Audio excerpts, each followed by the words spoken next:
Assalamualaikum warahmatullahi wabarakatuh. Alhamdulillah wassalatu wassalamu ala Rasulillah wa ala alihi wa sahbihi ajma'in. Ahlan wa sahlan, selamat datang ke sesi sinopsis setiap daripada juzuk Al-Quran. Pada malam ni, pada sesi kali ini kita akan bersama-sama untuk melihat kepada juzuk yang ke-10 insya-Allah, sempena dengan kita telah berpuasa selama 10 hari. Ataupun esok kita akan masuk kepada 10 hari di Brunei Darussalam. Jadi insya-Allah dalam juzuk yang ke-10 ni kita akan melihat insya-Allah, iaitu kita berada di muka surat 182 sehingga muka surat yang ke-200 daripada Mashaf Madinah Al-Munawwarah, dan kita akan melihat dua surah dalam juzuk ini, iaitu yang pertamanya surah Al-Anfal daripada ayat 41 sehingga ayat 75, iaitu akhir daripada surah Al-Anfal. Kemudian selepas daripada itu, juzuk ini pula akan masuk juga kepada surah At-Taubah, iaitu sambungan daripada surah Al-Anfal, ataupun setengah ulama mengatakan bahawa ia seolah-olahnya satu surah yang sama, seolah-olahnya, iaitu daripada ayat yang pertama sehingga ayat yang ke-93 daripada surah At-Taubah. Jadi insya-Allah secara ringkasnya saya akan cuba untuk menceritakan beberapa poin, beberapa perkara, beberapa penekanan yang telah dipetik oleh ulama-ulama tafsir daripada juzuk ini.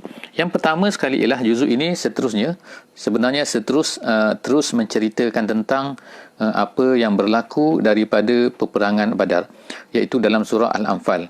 Jadi kalau kita lihat bahawa di permulaan juzuk ini Allah Subhanahu Wa Taala menceritakan bagaimana cara untuk membahagikan harta ghanimah, iaitu harta yang diperolehi daripada peperangan Badar. Allah Subhanahu Wa Taala menceritakan dari awal lagi, yas'alunaka 'anil anfal, iaitu orang-orang Islam ni selepas daripada tamat peperangan Badar, mereka ini telah berselisih pendapat dalam masalah isu bagaimanakah cara pembahagian ini, untuk siapa harta-harta yang diperolehi. Tetapi Allah Subhanahu Wa Taala telah tidak menjelaskan, tidak menerangkan, tidak memberitahu tentang bagaimana cara pembahagian itu, tetapi Allah Subhanahu Wa Taala lebih menekankan tentang perlunya orang-orang Muslim ini beriman, perlunya mereka ini berukhuwah, dan seterusnya mereka ini sepatutnya memfokuskan kepada perkara yang lebih besar lagi daripada harta. Jadi kemudian dalam surah Al-Anfal ini yang kita baca dalam juzuk yang ke-10 ini, Allah Subhanahu Wa Taala telah menerangkan kepada kita tentang beberapa perkara dalam masalah yang berlaku semasa peperangan, iaitu tempatnya, kemudian tu beberapa mimpi Nabi sallallahu alaihi wasallam, dan kemudian beberapa perkara lagi yang menjadikan orang-orang yang beriman itu merasa selesa, merasa gembira semasa mereka ini berada dalam peperangan Badar. Seterusnya Allah Subhanahu Wa Taala menyebutkan juga iaitu 6 seruan yang penuh dengan nasihat-nasihat daripada Allah Subhanahu Wa Taala, iaitu yang bermula daripada ayat 45, iaitu a'udzubillahi minasyaitonirrajim, ya ayyuhallazina amanu idza laqitum fi'atan fathbutu wazkurullaha katsira la'allakum tuflihun, dan seterusnya ayat ini berterusan sehingga ayat yang ke-47. Allah Subhanahu Wa Taala menyebutkan sebanyak 6 perkara nasihat kepada orang-orang yang beriman, apakah sepatutnya mereka ini kena fokuskan di dalam peperangan, dalam bukan peperangan dan sebagainya.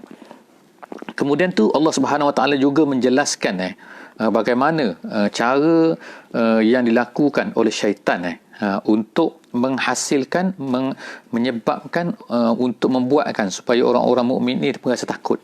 Tetapi Allah Subhanahu Wa Taala telah menyebutkan segala-galanya, iaitu mencadangkan, menasihat kepada orang-orang yang beriman supaya melakukan ini dan itu, dan itu semua akan menjadikan mereka ini akan tetap teguh, akan istiqamah di atas jalan Allah Subhanahu Wa Taala. Dan Allah Taala juga menyebutkan tentang beberapa keadaan sifat orang-orang yang munafik ini, mereka ini merasa takut. Kemudian di penghujung surah Al-Anfal ni kita akan tengok bahawa Allah Subhanahu Wa Taala menyebutkan beberapa ikatan yang boleh menghimpunkan, ikatan yang kuat yang boleh menghimpunkan, mengeratkan di kalangan orang-orang yang beriman, iaitu namanya ialah ribatu al-ukhuwah, iaitu ikatan ukhuwah yang mana sepatutnya ada pada mereka yang sepatutnya menjadi hidup mati mereka berfikir terhadap perkara itu, iaitu apa? Iaitu mereka mempunyai satu risalah yang sama, risalah untuk menyampaikan kepada manusia, membantu risalah tersebut, nusratul risalah. Jadi itulah sepatutnya yang akan menjadikan mereka ini bersatu. Lupakan perkara-perkara lain, lupakan masalah-masalah yang remeh-temeh. Kerana apa? Kerana yang penting kita kena bersama-sama untuk mencapai matlamat ini. Matlamat apa? Iaitu menjadikan risalah ini adalah risalah yang akan sampai kepada seluruh manusia di atas dunia ini. Seterusnya Allah Subhanahu Wa Taala selepas itu masuk kepada surah At-Taubah. Jadi surah At-Taubah ni kita lihat bahawa tak ada bismillah padanya, kerana ulama mengatakan kerana kandungannya adalah berkaitan dengan ketidaksesuaian untuk disebutkan bismillah pada permulaan surah ini. Jadi surah ini terus dimulakan dengan bara'ah. Bara'ah maknanya ialah berlepas diri, memutuskan hubungan dan sebagainya. Allah Subhanahu Wa Taala tidak mahu lagi orang Islam ni mempunyai hubungan dengan orang kafir jika sekiranya mereka ini terus berterusan dalam keadaan kafir mereka. Jadi Allah Ta'ala telah membuka surah ini dengan menyatakan tempoh masa yang sepatutnya bagi Nabi SAW dengan orang musyrik. Jadi kita pergi masa kepada mereka 4 bulan dan seterusnya, dan Quran menentukan bagaimana perang dan juga bagaimana kita akan beraman damai, bergenjatan senjata dan sebagainya. Semua itu dijelaskanlah di dalam awal surah At-Taubah ini. Seterusnya Allah Subhanahu Wa Taala di dalam Taubah juga ini menyebutkan tentang keperluan untuk orang Islam ini untuk melaksanakan, menunaikan janji. Kalau mereka ni berjanji, kalau mereka ini membuat satu-satu perjanjian dengan orang-orang kafir, orang yang tak beriman, maka sepatutnya orang Islam kena menunaikan janji itu. Jadi tak bolehlah kerana kita ni Islam maka kita boleh buat ikut suka. Sebab mentang-mentang maknanya mereka tu kafir, jadi kita buat tak kisah, kita ikut suka, tak boleh kan. As long as mereka ni adalah orang-orang yang kita telah berjanji dengan mereka, maka kita mestilah menunaikan janji terhadap mereka. Kemudian itu Allah Subhanahu Wa Taala juga menyebutkan tentang keperluan kepada kita untuk menyampaikan Islam kepada seluruh manusia, dan keperluan untuk memastikan bahawa orang semua atas dunia ni adalah mereka ini adalah boleh mendengar Islam. Dan jika sekiranya mereka ini tidak mahu, tidak membenarkan kepada kita semua untuk menyampaikan Islam, maka pada ketika itulah Allah Subhanahu Wa Taala membenarkan kepada kita untuk berperang dan sebagainya, kerana untuk mendefend Islam tu. Dan jika sekiranya mereka ini ingin membenarkan, memberi kebenaran, maka mereka mestilah menunjukkan tanda untuk memberi kebenaran itu dengan membayar jizyah. Jadi disebutkan oleh Allah Subhanahu Wa Taala di dalam surah At-Taubah ini tentang al-jizyah. Seterusnya ialah Allah Subhanahu Wa Taala juga ialah menyebutkan tentang masalah imaratul masjid. Imaratul masjid maknanya ialah memakmurkan masjid. Jadi Allah Ta'ala sebutkan sini bahawa hanya orang-orang yang beriman saja yang akan memakmurkan masjid-masjid Allah Subhanahu Wa Taala. Dan orang-orang munafik ini, walaupun mereka ini nampak macam hebat dan sebagainya, tetapi mereka sebenarnya adalah tidak sesuai lah. Mereka tidak sebenarnya ingin untuk mengimarahkan masjid Allah Subhanahu Wa Taala. Kemudian Allah Subhanahu Wa Taala tersebut juga menyebutkan tentang bulan-bulan yang dipanggil sebagai bulan-bulan haram, bulan-bulan tidak haram dan sebagainya di dalam kalender. Jadi Allah Ta'ala sebut dengan sini itu bulan-bulan haram ni iaitu Rejab, Zulkaidah, Zulhijjah dan juga Muharram. Jadi bulan itu sejak daripada zaman dahulu lagi telah diterima oleh orang-orang Arab sebagai bulan-bulan haram, dan Allah Ta'ala mengakui perkara ini dan mempunyai keistimewaan sendirilah kan. Dan juga Allah Subhanahu Wa Ta'ala telah membatalkan, mengcancelkan beberapa perkara yang mana orang-orang kafir ni sebelum daripada Islam telah membuat macam-macam helah lah kan untuk untuk membuat bulan haram ni, iaitu untuk melanggar bulan haram ni. Seterusnya Allah Subhanahu Wa Taala juga menceritakan di dalam juzuk ini tentang perlunya orang-orang yang beriman ini untuk segera menyahut seruan bila mereka dipanggil untuk melaksanakan perintah Allah, untuk menyebarkan Islam, untuk berjihad di jalan Allah Subhanahu Wa Taala ataupun pergi ke mana-mana sahaja, apabila mereka dipanggil untuk bekerja untuk Islam, untuk menyebarkan Islam, berdakwah dan sebagainya, maka sepatutnya mereka ini hendaklah bersegera. Mereka tak boleh berlengah-lengah dan sebagainya. Kemudian surah ini juga menyebutkan tentang, seterusnya ialah tentang, kalau kita tengok surah At-Taubah ini banyak cerita tentang harta, masalah harta dan sebagainya. Jadi rupa-rupanya harta ini adalah satu benda yang menjadi target orang-orang munafik kan dan sebagainya. Mereka ni nak kepada harta.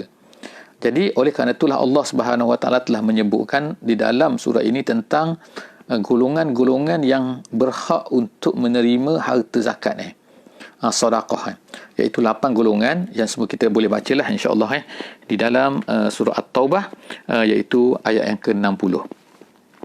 Jadi antara rahsianya sebagaimana saya sebut tadi, iaitu rahsianya ialah kerana banyak cerita pasal wang, pasal infak dan juga sebagainya, maka rupa-rupanya ialah mereka pun juga sebenarnya orang-orang musyrik, orang-orang yang munafik ini juga sebenarnya mereka inginkan juga kepada harta-harta tu kan. Mereka cari peluang, mereka nak dapatkan harta tu untuk diri mereka sendiri. Jadi Allah SWT sebutkan bahawa khusus untuk golongan ini sahaja.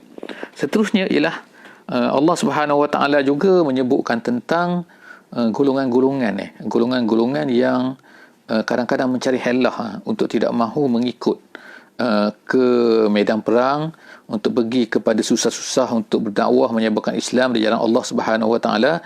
Jadi banyaklah golongan-golongan ini di zaman Nabi tersebut yang dikepalai of course lah oleh orang-orang munafik. Jadi Allah Ta'ala sebutkan mencela golongan-golongan ini. Kadang-kadang orang munafik, kadang-kadang mereka ni kadang-kadang ialah di kalangan juga ada orang yang mungkin tidak munafik tapi mereka mencari uzur mereka tidak mahu mengikut ataupun kadang-kadang mereka ni meminta izin kepada Nabi SAW untuk takhalluf. Takhalluf maknanya mereka ni tidak ingin pergi sedangkan mereka tidak mempunyai keuzuran. Jadi Allah Subhanahu Wa Taala mencela golongan-golongan ini semua, golongan-golongan yang sebagai kesimpulan iaitu golongan-golongan yang kita kata mereka tidak mahu pergi, sama ada kerana munafiknya mereka ataupun mereka ni rasa berat ke dan sebagainya. Allah Ta'ala mencela mereka semua ini kerana sikap-sikap tersebut. Seterusnya Allah Subhanahu Wa Taala juga telah menyebutkan tentang seterusnya iaitu sifat-sifat orang munafik yang ada di dalam surah ini. Banyaklah insya-Allah kan kita akan boleh tengok insya-Allah kalau kita membaca dalam surah At-Taubah ini. Seterusnya Allah Subhanahu Wa Taala menyebutkan juga iaitu halangan jangan meminta pertolongan kepada orang-orang munafik wahai Nabi jangan meminta al-isti'anah bil munafiqin fil jihad Jadi sebab apa? Sebab mereka ni kalau mereka ikut dalam peperangan, mereka ni akan menyusahkan, bukannya menyenangkan, bukan mereka membantu, tapi akan menyebabkan kadang-kadang tu mereka ni ganggu orang lain kadang-kadang mereka ni akan melemahkan semangat orang lain. Itu adalah beberapa perkara sifat yang sehingga Allah Subhanahu Wa Taala telah dilarang Nabi ini daripada meminta pertolongan, meminta bantuan daripada orang-orang munafik. Perkara yang terakhir di dalam juzuk ini iaitu Allah Subhanahu Wa Taala menyebutkan tentang apa iaitu di antara sifat-sifat orang munafik lagi, iaitu apa? Mereka ni mempermain-mainkan, mereka ni mencerca ataupun memberi isyarat-isyarat yang menunjukkan bahawa mereka ni meremeh-remehkan apa yang dilakukan oleh orang-orang yang beriman, iaitu orang beriman ni mereka ni telah memberikan harta mereka, memberikan tenaga mereka di jalan Allah Subhanahu Wa Taala. Jadi kadang-kadang orang munafik ni akan meremeh-remehkan perbuatan ni ataupun banyaklah akan membuat perkara-perkara yang menyebabkan nak mengatakan bahawa sebenarnya orang-orang Islam yang buat macam ni. Jadi itulah beberapa perkara dan kita akan lihat bahawa apabila Allah Ta'ala sebutkan semua perkara sebenarnya adalah perkara-perkara ini masih berlakulah di kalangan kita, di kalangan dalam kehidupan kita pada hari ini, iaitu sifat-sifat orang munafik dan sebagainya. Sifat-sifat orang-orang munafik dari segi akidah kita tak tahulah sebab apa kita tidak diberikan, itu bukan tanggungjawab kita lah untuk menghukumkan orang itu munafik ataupun tidak munafik, tapi Allah Subhanahu Wa Taala menyebutkan sifat-sifat munafik ini untuk kita berjaga-jaga supaya kita ini jangan menjadi ataupun mempunyai sifat-sifat munafik yang ada, yang disebutkan oleh Allah Subhanahu Wa Taala di dalam surah At-Taubah dalam juzuk yang ke-10. Jadi insya-Allah setakat itu saja juzuk yang ke-10 kita. Insya-Allah jumpa lagi di sesi yang akan datang dalam juzuk yang ke-11 insya-Allah. Aku qouli hadza wa astaghfirullahal azim li wa lakum. Wassalamualaikum warahmatullahi wabarakatuh.